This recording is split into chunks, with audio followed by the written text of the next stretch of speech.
সরকারি চাকরিতে কোটা পদ্ধতি বাতিলের 2018 সালের পরিপত্র পুনর্বহালের দাবিতে ষষ্ঠ দিনের মতো কোটা বিরোধী আন্দোলনে নামে শিক্ষার্থীরা। বৈষম্য বিরোধী ছাত্র আন্দোলনের ব্যানারে এ আন্দোলনে শনিবার বিক্ষোভ মিছিল বের করেন তারা। মিছিলটি ঢাকা বিশ্ববিদ্যালয় থেকে শুরু হয়ে শেষ হয় শাহবাগে। এ সময় সড়ক অবরোধ করে কোটা বিরোধী স্লোগানে মেতে ওঠেন আন্দোলনরত শিক্ষার্থীরা। প্রতি বছর বাংলাদেশ থেকে অসংখ্য মেধাবী চলে যাচ্ছে। তারা কেন চলে যাচ্ছে? এই কারণেই চলে যাচ্ছে কারণ আমরা মেধাবীদেরকে দাম দিচ্ছি না। এদের বিভিন্ন ভালো ভালো প্রতিষ্ঠান থেকে গবেষকরা তৈরি হচ্ছে না কেন? তারা কেন বিদেশ চলে যাচ্ছে?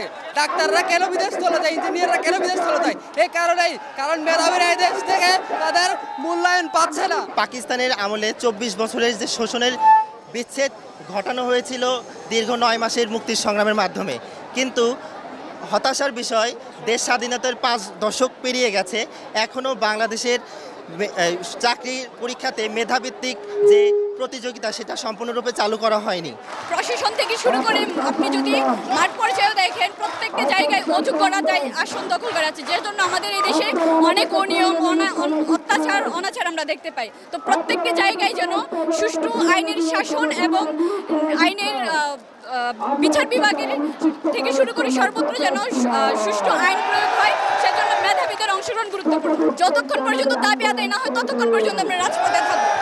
একজন ডাক্তার, মনে করেন যে একজন ডাক্তার সে কোটায় আসলো, সে আপনার চিকিৎসা করতে আসছে, সে আপনাকে কি সেবা দেবে? আপনি কি তার কাছে চিকিৎসা নেবেন? আপনার তো জীবনের ঝুঁকি আছে। এটা শুধু একটা উদাহরণ। যদি প্রশাসনে আসে, প্রশাসন দুর্নীতিগ্রস্ত হবে। এখন অনেক রাঘব বোয়ালের দুর্নীতির খবর পাওয়া যাচ্ছে, তারা তো কোটার জেনারেশন। 1972 সালের সিচুয়েশন যদি দেখি, তখন কিন্তু নারীরা বেশিরভাগ সময় ঘরের ভিতরে থাকতো, দেখা যেত পড়াশোনার সুযোগ পেত না। এইচএসসি পরীক্ষার রেজাল্ট দেখি, বিশ্ববিদ্যালয়ে স্বর্ণপদকের রেশিও দেখি, দেখা যায় মেয়েরাই কিন্তু ছেলেদের থেকে অনেক ভালো রেজাল্ট করে। ডিনস অ্যাওয়ার্ডের যদি রেশিও দেখি ঢাকা বিশ্ববিদ্যালয়, তা দেখা যায় মেয়েরাই বেশি ভাগ ডিনস অ্যাওয়ার্ড পায়। সেখান থেকে তো বোঝাই যায় যে নারীরা এখন যথেষ্ট পরিমাণে ক্যাপেবল এবং যথেষ্ট পরিমাণে তারা কিন্তু পুরুষের সাথে তাল মিলিয়ে বর্তমানে চাকরি করার জন্য প্রস্তুত।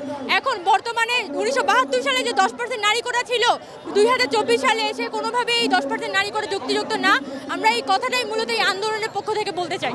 দাবি আদায়ে রোববার থেকে ঢাকার সব গুরুত্বপূর্ণ সড়ক অবরোধের মতো কর্মসূচিও ঘোষিত হয় সেখানে। আমরা এখনো শান্তিপূর্ণভাবে আন্দোলন চালিয়ে যাচ্ছি। আমরা কিন্তু এর থেকে কঠোর কর্মসূচি দিতে বাধ্য হব। আমরা অবরোধ অবস্থান কর্মসূচি চালিয়ে যাচ্ছি। প্রয়োজনে আমরা হরতালের মতো কর্মসূচি দিতে বাধ্য হব। সারা বাংলার অফিস আদালত, রেলপথ, সড়কপথ সবকিছু বন্ধ করে দেওয়া হবে। বন্ধুগণ, আমরা একটা প্রশ্ন জিজ্ঞাসা করতে চাই যে কোর্ট আর ছাত্র সমাজকে মুখোমুখি করে সরকার কেন দায়িত্বহীন আচরণ করছে? নির্বাহী বিভাগ তার দায় এড়াতে পারে না। 2018 সালে যেখানে আমাদের প্রধানমন্ত্রী আমাদেরকে প্রতিশ্রুতি দিয়েছিল যে কোটা থাকবে না, সেই কোটা কেন আজ ফিরে আসলো? সেই জবাব আমরা চাই। আমরা কিন্তু হলের তালা ভাঙতে জানি। 2018 সালে ভেঙেছিলাম না? 71 হলে ভেঙেছিলাম, রোকেয়া হলে ভেঙেছিলাম, সুফিয়া কামালে ভেঙেছিলাম, বঙ্গমাত্রা কুয়েতমতিতে ভেঙেছিলাম, শামসুন্নাহারে ভেঙেছিলাম। বন্ধুগণ, আমরা শুনতে পেয়েছি হলে হলে আমাদের শিক্ষার্থীদের, আন্দোলনকারীদের বাধা দেওয়া হচ্ছে। আমরা প্রশাসনের প্রতি আহ্বান জানাবো যে আপনারা তৎপর হন। যদি শিক্ষার্থীদের বাধা দেওয়া হয়, এর জবাব কিন্তু আপনাদের দিতে হবে।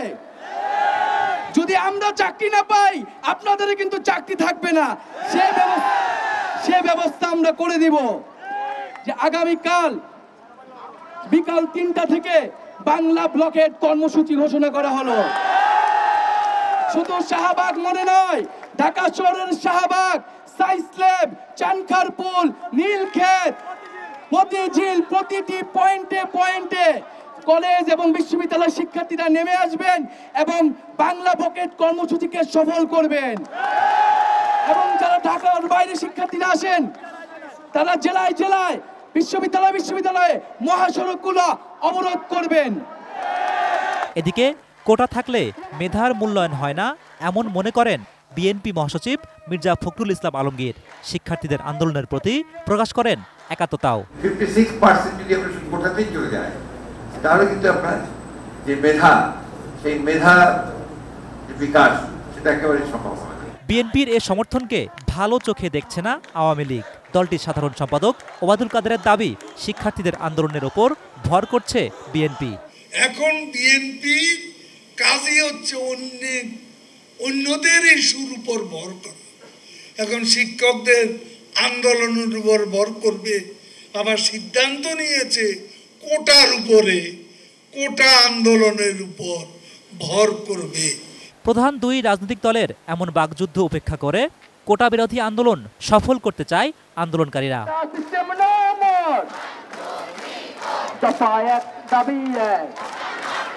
Zahid Hossain, ATN news, Dhaka.